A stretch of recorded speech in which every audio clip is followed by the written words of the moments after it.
It's almost 10 o'clock. I'm Jonas Hurst. The row surrounding David Blunkett is growing, with the Conservatives saying he must resign as Home Secretary if it's proved he abused his position.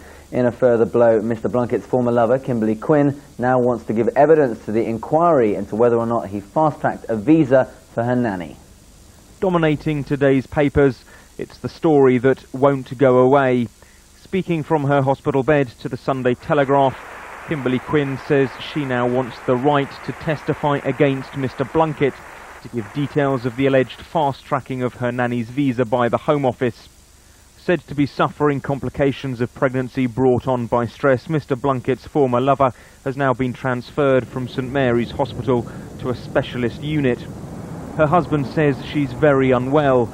Today, caring for the 2-year-old child David Blunkett claims is his, Mr Quinn confirmed his wife's insistence on giving her version of events. It's her decision, could I emphasise that?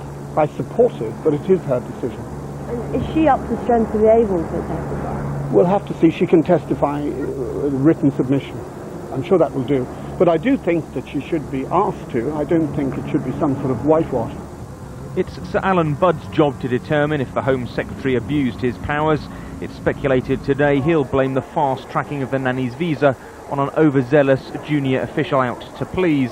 If true, the Conservatives say Mr Blunkett should stand down. Colin Campbell, 5 News.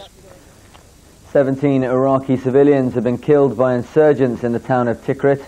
The gunmen opened fire on buses, taking the men to work at an arms dump. The attack came as General John Abizaid, the top US commander in Iraq, expressed doubts over how Iraqi forces could cope with violence in the run-up to January's elections. The Pentagon announced this week it's increasing its troops numbers in Iraq to 150,000.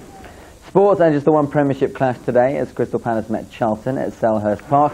Crystal Palace had the chance to take the lead, but Andy Johnson missed the penalty, thanks largely to a great save by Dean Kearley. It looked like it would end in a draw, but Charlton's Dennis Rommedahl scored in injury time to claim all 3 points.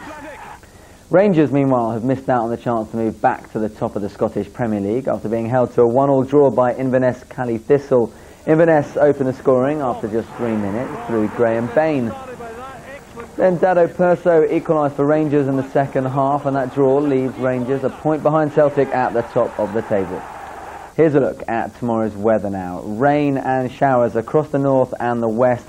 Windy in the north, a top of around 12 degrees Celsius. That's it from us for this evening. Have a good night.